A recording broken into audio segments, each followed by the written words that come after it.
Hi guys, my name's Doug. Welcome to My Messy Garage. In today's video, we're going to be working on the fuel system on my 1984 Sun Tracker Party Barge. This is the original fuel tank, or the fuel tank that came with the boat when I bought it. And it was full of something that looked more like chocolate milk than mixed gas.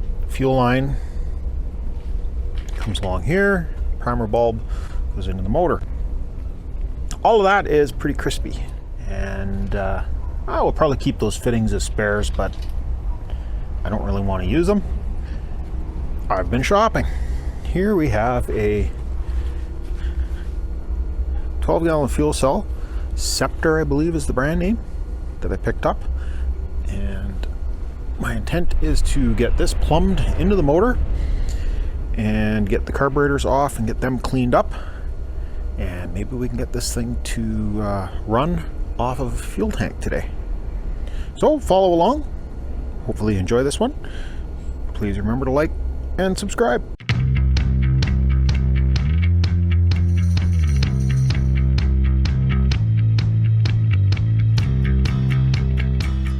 First things first, obviously, we need to disconnect the old fuel tank. I dumped this out in a recycle oil bin. Oof, got a little bit of a stink to it. So that is empty. We don't have to worry about disposing of old gas. Now this, as you can see, is using worm gear clamps. And if you've watched any of my previous videos about worm gear clamps, I really don't like them. I prefer to use a Oetiker style clamp or an ear style clamp. They're single use, kind of more along the lines of what's here. That doesn't feel too bad. Good to keep for spare, I guess. We'll just cut this off here. This tray needs some cleanup and some minor straightening, but that's not exactly a priority for today. Let me get the cover off of the outboard. Fuel system is kind of right in this area here, and we'll do some repairs. So I pulled the fuel line back. Comes in, this is a filter assembly and a fuel pump, and then a line goes down to the carburetors.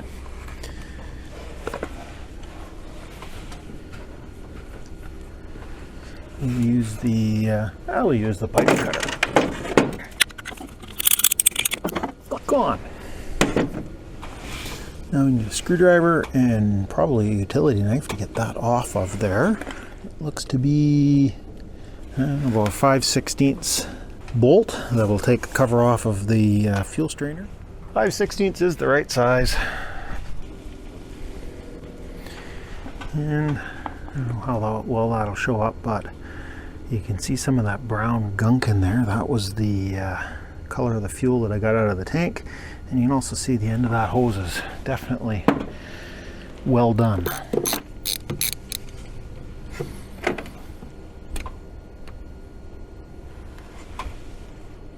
Well, it definitely has a smell to it. Let me get some parts cleaner and we'll give this a spray down. Try and do this without spraying the camera. It actually looks pretty good. A little bit of muddiness in the bottom there that I'd like to get rid of. Try using some cheap cotton swabs, see if we can clean that out. That looks pretty good to me. Now that looks to be a plastic body. And that also looks to be a plastic body. So I'm hoping the two will come together and not leak. Notice there's a key on the bottom and a couple of keyways there.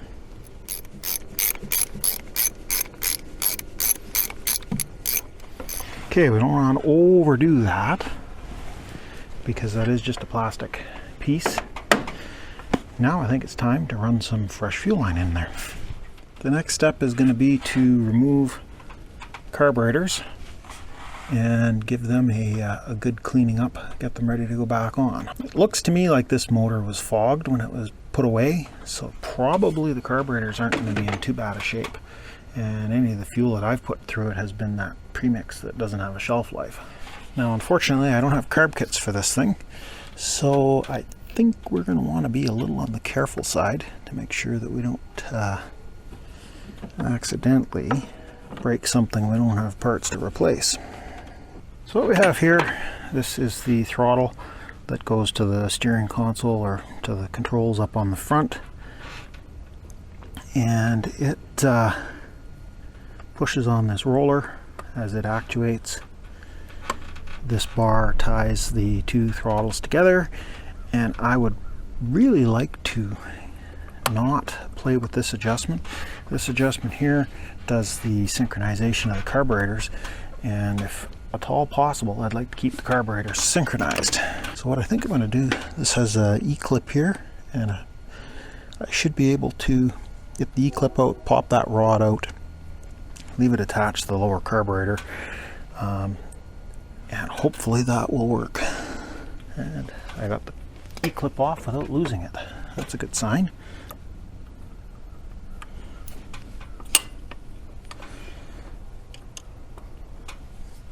That gives us access to this second nut. Now we've got our choke cable, choke rod, and I'm not so worried about synchronization on that. And then we've got our fuel line, and definitely we want to replace that. It is pretty crispy, but to start off with, we'll just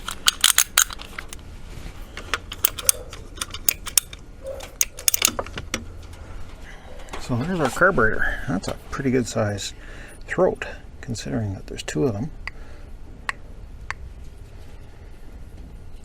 This is the float bowl, and the fuel is drawn up in the center and sent down the throat as air goes by. Yeah, a little gummy, but hopefully everything's in good shape. I can feel the float moving in here, so that's a good sign. We'll take it down and put it on the little bench I've got set up and get ready to strip it down enough that it can go play in the ultrasonic cleaner. Okay, so first things first, we need to get these hoses off. This piece is plastic, so we don't want to break it. Have to be a little careful. There's our two clamps.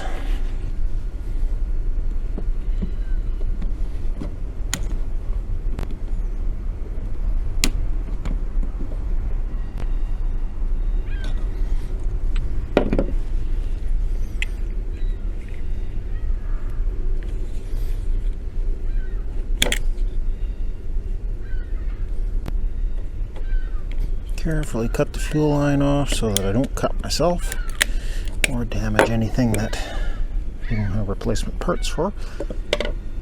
There we are, we got the fuel line off.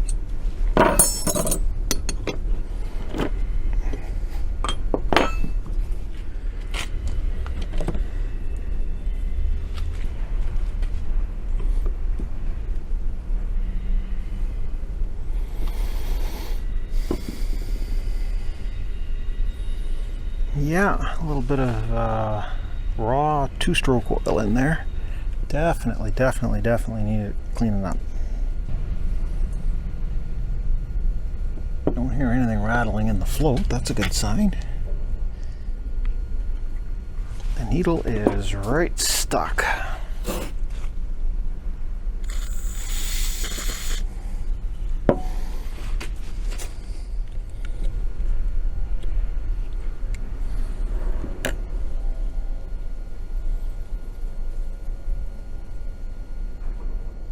I don't know if that gasket's going to come out of there or not without tearing it. I hope we can get it out because I don't have another one. Nope, I think we're going to leave it where it is.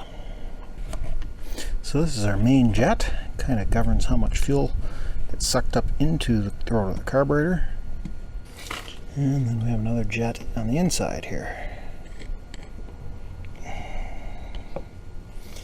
And it is acting like it is kind of stuck. Unfortunately, this screwdriver doesn't fit in there real well. Let me see if I can find something a little better. One of the problems that we have, let me see if I can show you this. We're going in to the center here, and since this is hollow, there's only teeth on the outer edge. Ooh, this screwdriver is perfect. And you want to be careful that you don't end up breaking one of those outer edge slots.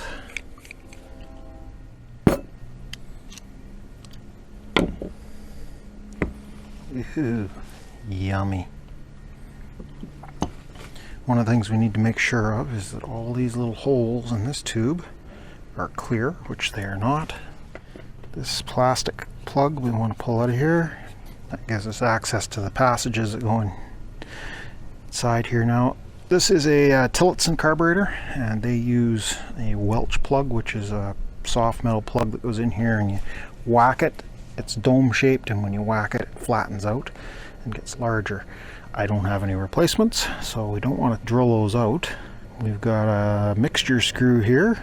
What we'll do here is we'll tighten this in all the way, counting how many turns, and then we'll take it out.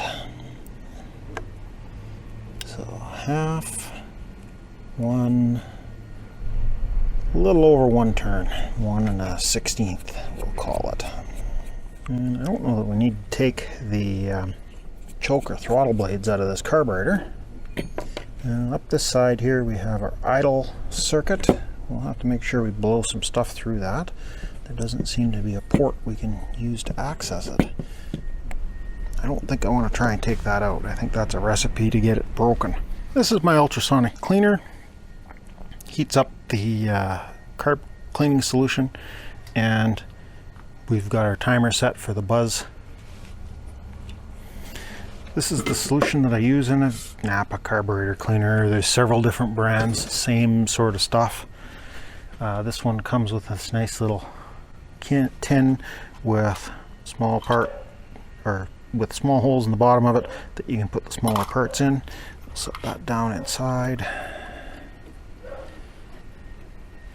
and then we'll put the big carburetor in beside it. Fortunately, there's not a lot of room in there. When I ordered this, I thought I was getting a bigger one. I just didn't do a good conversion from metric to imperial units. I think if we get rid of this basket, this one basically is about the size of a small loaf of bread, and I would have preferred to get one that was at least twice this size. And if this one ever dies, I probably will get the larger one, but for now we'll make do with what we have. It's big enough to take a small engine style carburetor like this, not big enough to take a 4-barrel off of a car or anything, but I don't build those very often anyways, and if I did, we could set it in one way, flip it over and put it in the other way if we had to. Anyways, let's stop it here for a few minutes and we'll let this warm up, and then we'll fire up the buzzing. I let this go for 20 minutes, got up to about 46 degrees. After 10 minutes of cooking, I pulled the plastic pieces out for the most part, and look at what we've got here. Here's the float bowl, looks pretty good. The emulsion tube, looks pretty clean. Mixture jet, it wasn't bad, but it looks very good. The main jet, nice and shiny. A little bit of stuff maybe around the threads, but that's not going to hurt anything. Cap for the float bowl, pin for the float, and oh, the needle's nice and clean. See that red rubber tip? That's what we're looking for.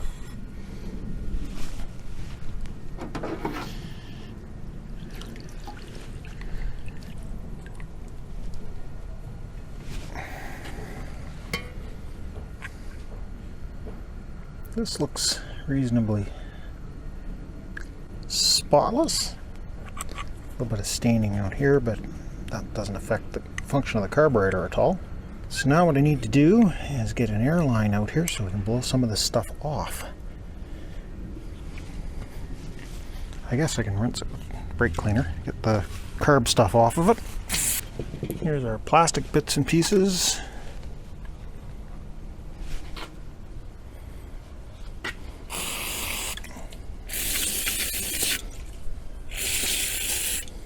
Oh, I had a little battery issue with the camera. Here is the bottom carburetor, all reassembled. top carburetor is just about finished there. I'm quite happy with how this is all cleaned up.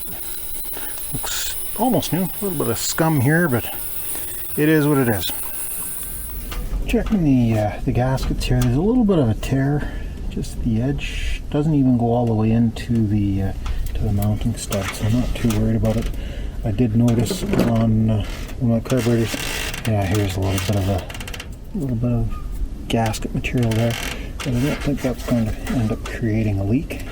Got our Oetiker style or clamp.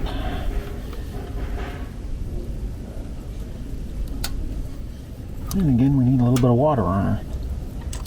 And we need to remember to the core of the solenoid in. We don't want to push that carburetor on all the way yet. We got to get the nuts started. Without dropping them into the bottom of the cowl would be good, because I think they're stainless and they probably won't cooperate overly well with a magnet. Okay, that's good and snug. There we are. All snugged up. Our fuel system is connected, and I think that is about where we're going to put the primer bulb. I want to put it kind of right where the camera is, primarily because that puts it easy to reach from inside the boat. And the fuel tank, you can't see it right now. The fuel tank is basically right behind where you're standing. Now, a few bulbs are directional, so we need to pay attention to the arrows. And since this is the motor end, so here's our quick disconnect fitting. A bit of Teflon tape on the threads. Again, I don't really like Teflon tape all that much, but it seems to be what the standard product is. The trick is we don't want to cross-thread it putting it in. And there we are. Here's our fitting to get gas from the tank, and the hose.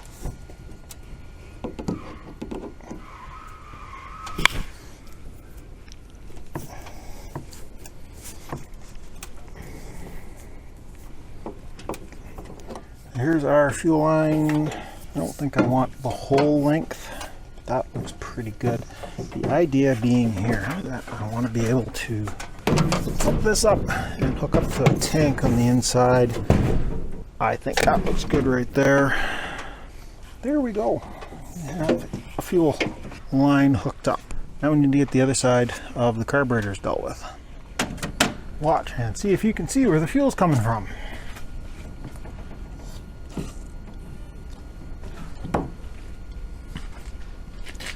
I think we need to put some better clamps on that. These clamps were a little on the large side. I wasn't sure if they were going to do it. They are not tight enough. And this one's almost through. Of course, we can do it the easy way and just do that.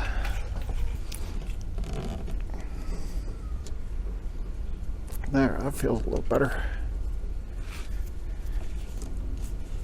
Okay, let's see if we've got a leak now.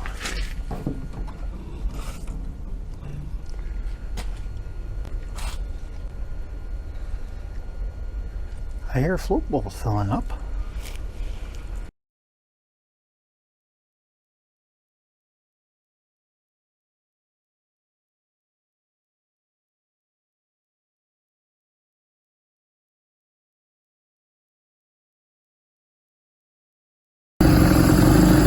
Once again, my good camera has batteries, so we're back on the cell phone. This thing seems to be running fantastic.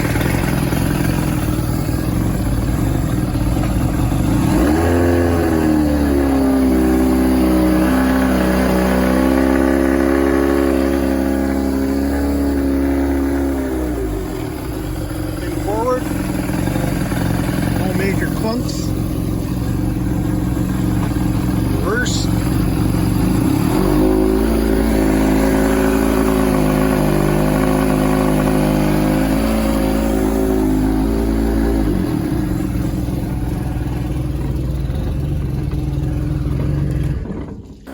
Well guys, I think we'll call that a success for now. Thanks for watching. We'll catch you in the next video.